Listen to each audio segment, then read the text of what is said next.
ప్రేమ, పెళ్ళి, జీవితం. పెళ్లికి ముందు ప్రేమ కథల్లో ఒక థ్రిల్ ఉంటుంది. కొంచెం మీ పేరు చెప్పొచ్చు కదా? త్రిష. ఐఎమ్ శ్రీ అండి. ఒకప్పుడు ప్రేమ కోసం త్యాగాలు చేసేవాళ్ళు,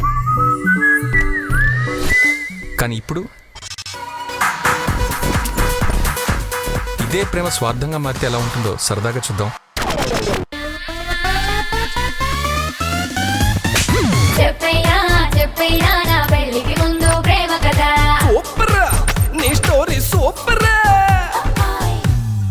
నువ్వు హక్ చేసుకోవడానికి నేను నీ లవ్వర్ని కాదు. Good bye. మనకు జీవితంలో ఎన్నో ఉంటాయి, కానీ ఒక్కొక్కసారి ప్రేమే జీవితం అనిపిస్తుంది.